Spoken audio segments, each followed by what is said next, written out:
Quick 25ಗೆ ಸ್ವಾಗತ. ನಾನು ಮಾಲ್ತೇಶ್. ಈ ಕ್ಷಣದ 25 ಸುದ್ದಿಯನ್ನು ಬನ್ನಿ ಕ್ವಿಕ್ ಆಗಿ ನೋಡ್ಕೊಂಡು ಬರೋಣ. ಎಚ್ಡಿಕೆಗೆ ರೋಲ್ ಕಾಲ್ ಸ್ವಾಮಿ ಅಂತ ಕಾಂಗ್ರೆಸ್ ಟೀಕಿಸಿದೆ. ರೋಲ್ ಕಾಲ್ ಸ್ವಾಮಿ ವಿರುದ್ಧ 50 ಕೋಟಿ ರೂಪಾಯಿ ವಸೂಲಿಗಾಗಿ ಜೀವ ಬೆದರಿಕೆ ಹಾಕಿದ್ದಕ್ಕೆ ಎಫ್ಐಆರ್ ದಾಖಲಾಗಿದೆ. ಕುಮಾರಸ್ವಾಮಿ ಅವರೇ, ನಿಮ್ಮನ್ನ ರೋಲ್ ಕಾಲ್ ಸ್ವಾಮಿ ಅಂತ ಕರೆಯೋಣವೆ ಅಂತ ಎಕ್ಸ್ ನಲ್ಲಿ ವ್ಯಂಗ್ಯ ಆಡಿದ್ದಾರೆ. ಸಿದ್ದರಾಮಯ್ಯ ವಿರುದ್ಧದ ಮೂಡಾ ಹಗರಣದ ನಡುವೆ ಎಚ್ಡಿಕೆ ವಿರುದ್ಧ ಎಫ್ಐಆರ್ ದಾಖಲಾಗಿದೆ. ಈ ಬಗ್ಗೆ ಪ್ರತಿಕ್ರಿಯಿಸಿರುವ ಸಿಟಿ ರವಿ, ಎಚ್ಡಿಕೆಗೆ ಕಾಂಗ್ರೆಸ್ನವರು ಕುಚುಕು ಅಂತ ಇದ್ರು, ಈಗ ಕಾಂಗ್ರೆಸ್ಗೆ ಕುಮಾರಸ್ವಾಮಿ ಕೆಟ್ಟವರಾದ್ರ ಅಂತ ಪ್ರಶ್ನಿಸಿದ್ದಾರೆ. ಮೂಡಾ ಹಗರಣವನ್ನ ಕೈಗೆತ್ತಿಕೊಂಡಿರುವಂತಹ ಲೋಕಾಯುಕ್ತ ತಂಡ ತನಿಖೆಯನ್ನು ಚುರುಕುಗೊಳಿಸಿದೆ. ಇವತ್ತು ಸಿಎಂ ಪತ್ನಿ ಪಾರ್ವತಿ ಅವರಿಗೆ ನೀಡಿದಂತಹ ಸೈಟ್ಗಳ ಮಹಜರು ನಡೆಸಲಾಗಿದೆ. ಈ ಸೈಟ್ಗಳನ್ನ ಈಗ ಆಲ್ರೆಡಿ ಸಿಎಂ ಪತ್ನಿ ಮೂಡಾಗೆ ಹಿಂತಿರುಗಿಸಿದ್ದಾರೆ.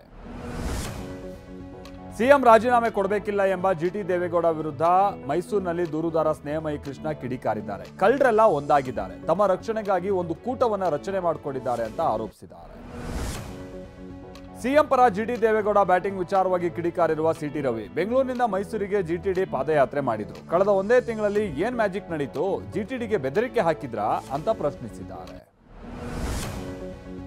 ತನ್ನ ವಿರುದ್ಧ ಕಾಂಗ್ರೆಸ್ ನಾಯಕರು ಮಾಡಿರುವ ಭೂ ಹಗರಣ ಆರೋಪಕ್ಕೆ ಸಂಬಂಧಪಟ್ಟ ಹಾಗೆ ಕಾಂಗ್ರೆಸ್ ನಾಯಕರಿಗೆ ಆರ್ ಅಶೋಕ್ ಸವಾಲನ್ನ ಹಾಕಿದ್ದಾರೆ. ದಾಖಲೆ ನೀಡುವಂತೆ ಹೇಳಿದ್ದೆ, ಧೈರ್ಯ ತೋರಿಸಲಿ ಅಂತ ಹೇಳಿದ್ದಾರೆ.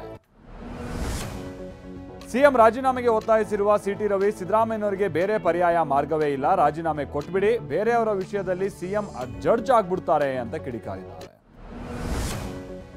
ರಾಜ್ಯ ರಾಜಕೀಯದಲ್ಲಿ ವಾಕ್ಸಮರ ತಾರಕಕ್ಕೇರ್ತಾ ಇದೆ. ಸಿಎಂ ರಾಜೀನಾಮೆಗೆ ಆಗ್ರಹಿಸಿದ ಎಚ್ಡಿಕೆ ವಿರುದ್ಧ ಕಲಬುರಗಿಯಲ್ಲಿ ಕಿಡಿಕಾರಿರುವ ಸಚಿವ NS ಬೋಸರಾಜು, ಎಚ್ಡಿ ಕುಮಾರಸ್ವಾಮಿಗೆ ಹುಚ್ಚು ಹಿಡಿದಿದೆ ಅಂತ ಹೇಳಿದ್ದಾರೆ.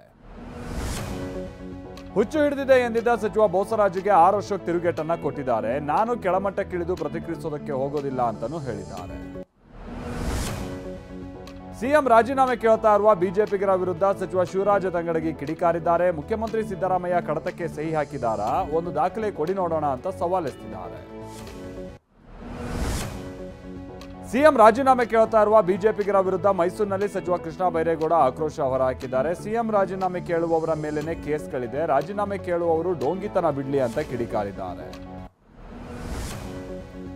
ದಲಿತ ಸಚಿವರ ಮಹತ್ವದ ಸಭೆ ಬೆನ್ನಲ್ಲೇ ಸತೀಶ್ ಜಾರಕಿಹೊಳಿ ಆಕ್ಟಿವ್ ಆಗಿದ್ದಾರೆ. ದೆಹಲಿಯಲ್ಲಿ ಎಐಸಿಸಿ ಅಧ್ಯಕ್ಷ ಮಲ್ಲಿಕಾರ್ಜುನ ಖರ್ಗೆ ಅವರನ್ನ ಭೇಟಿಯಾಗಿ ಸುಮಾರು ಅರ್ಧ ಗಂಟೆ ಚರ್ಚಿಸಿದ್ದಾರೆ. ರೇಣುಕಾಸ್ವಾಮಿ ಕೊಲೆ ಕೇಸ್ನಲ್ಲಿ ಜೈಲು ಪಾಲಾಗಿರುವ ನಟ ದರ್ಶನ್ ಜಾಮೀನು ಅರ್ಜಿ ವಿಚಾರಣೆ ಇವತ್ತು ನಡೆಯಲಿದೆ. ಇವತ್ತು ಬೇಲ್ ಸಿಗುತ್ತಾ ಅನ್ನುವಂತ ಟೆನ್ಷನ್ ದರ್ಶನ್ ಹಾಗೆ ಅವರ ಅಭಿಮಾನಿಗಳದ್ದಾಗಿದೆ. ಬೆನ್ನು ನೋವು, ಸರ್ಜರಿ, ಹೆಲ್ತ್ ಗ್ರೌಂಡ್ಸ್ ಅನ್ನ ಮುಂದಿಟ್ಕೊಂಡು ದರ್ಶನ್ ಪರ ವಕೀಲರು ಬೇಲ್ಗಾಗಿ ಮನವಿಯನ್ನ ಮಾಡಲಿದ್ದಾರೆ. ಬೇಲ್ ತಿರಸ್ಕೃತವಾದ್ರೆ ಅನಾರೋಗ್ಯದ ನೆಪ ಹೇಳಿ ಬೆಂಗಳೂರಿಗೆ ಶಿಫ್ಟ್ ಆಗುವ ಸಾಧ್ಯತೆ ಇದೆ ಅಂತ ಹೇಳಲಾಗ್ತಾ ಇದೆ.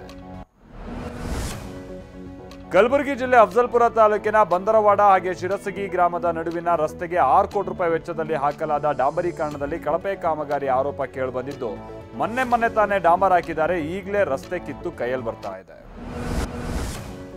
ಕೋಲಾರದ ಶ್ರೀನಿವಾಸಪುರ ಪಟ್ಟಣದ ಎಂಜಿ ರಸ್ತೆಯಲ್ಲಿ ಫುಟ್ಪಾತ್ ಒತ್ತುವರಿ ತೆರವು ಕಾರ್ಯಾಚರಣೆ ನಡೆದಿದೆ. ರಸ್ತೆ ಬದಿ ಅಂಗಡಿ ಒತ್ತುವರಿಯನ್ನು ತೆರವುಗೊಳಿಸಿದ್ದಕ್ಕೆ ಮಾಲೀಕರುಗಳು ಪ್ರತಿಭಟನೆ ನಡೆಸಿದ್ದಾರೆ.